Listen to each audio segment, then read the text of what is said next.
two-toned room like a deep canyon. "I've been trying to get him to replace this horrid carpet for more than 10 years, Mary said. "Said it worked perfectly fine and was a waste of money." "I suppose he's not wrong. There's hardwood under here, you know." "Nora!" Jeremy English emerged from the kitchen, a broad smile on his face and his eyes sparkling with good humor. I put down my bag and hugged my brother-in-law. "Jeremy, nice to see you." "You too." He held me at arm's length. "You haven't changed a bit." "You just saw me last year," I laughed. "It's been 2 years. "That long? You've gotten fat, I see." Jeremy was built like a fire plug, short, stocky, and all muscle, which he confessed to me at dinner 2 years earlier he worked harder and harder at as time wore on. We'd always gotten along like a house on fire. He was fascinated by the military, and I reveled in his pure, non-judgmental interest in my chosen profession.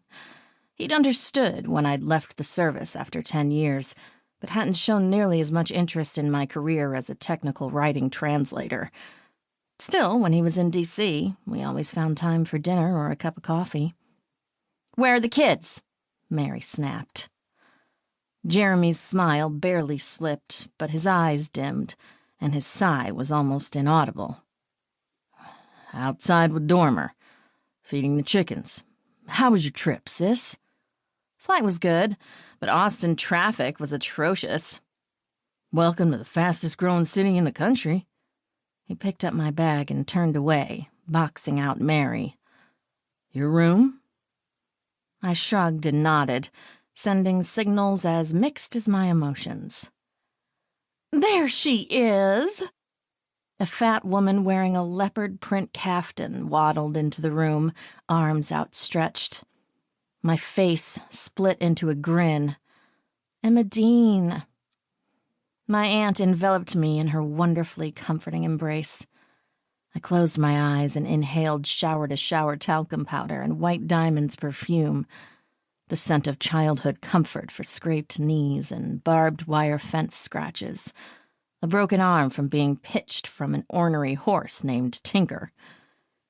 It reminded me of her laughter at my horrified reaction to the birds and the bees, her quiet understanding when I was heartbroken, and, finally, her holding my hand as I lay in a hospital bed, sobbing about everything and nothing. Her temple against my cheek was sticky with sweat, but I didn't care. "Look at you," Emma Dean said. "My God, you haven't aged a bit. Doesn't she look good, Mary?" "Great," my sister said, pushing past us and into the kitchen. Emma Dean ignored her, gripping my elbows while she searched my face for what? Grief? Fear? Relief? My eyes watered at the love and concern I saw in Emma Dean's expression. "I'm all right," I said, voice thick. She squeezed my elbows and released. "You will be. Come on, let's get some food in you. I've seen fence posts with more curves than you." I chuckled and shook my head. Emma Dean had been pushing food on me and everyone else in Lynchfield for as long as anyone could remember. She lived to take care of others, and what better way to show love than to feed them with the best cooking in the hill country? If there was a recipe for it, Emma Dean would glance at it and proceed to make it her own. For all her prowess in the kitchen, she couldn't bake to save her life. Baking didn't lend itself well to improvisation. It required attention to detail and precision, which Emma Dean lacked in all areas of her life.